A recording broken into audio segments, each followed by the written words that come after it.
The apartment was a box of shadows. Daniel stood in the doorway, his silhouette stark against the dim hallway light. Dust motes drifted in the weak sun that barely pierced the grime-caked window. The air was thick, heavy, tinged with the scent of old paper and rust. He dropped his first box. The silence swallowed the sound. The place felt hollowed out, as if waiting for something, or someone.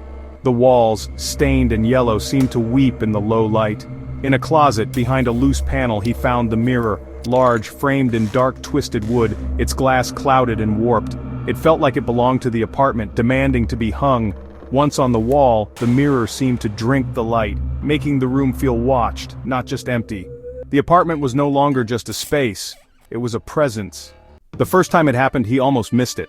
Passing the mirror, Daniel noticed his reflection lagged, a fraction of a second behind.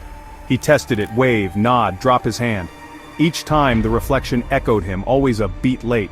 The delay was subtle but chilling. It felt less like a reflection, more like an imitation. That night, whispers seemed to drift from the mirror, stopping when he listened. Scratching, sighing breaths haunted the silence.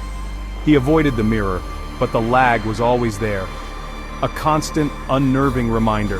His own image became a source of dread, a slow, mocking parody.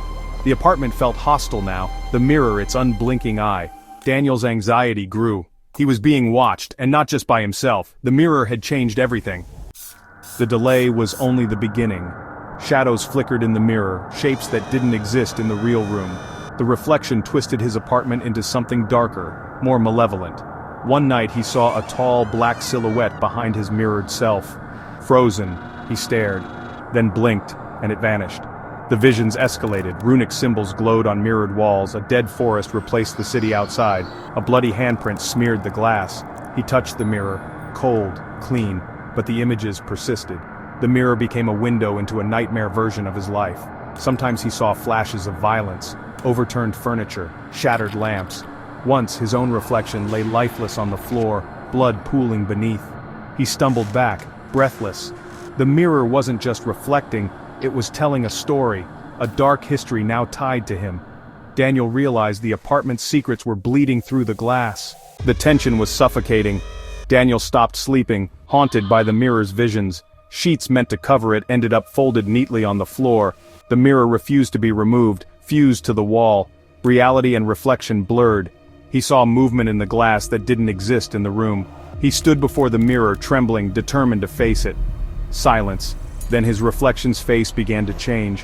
While Daniel's real face was frozen in terror, the reflection slowly twisted into a wide, predatory grin.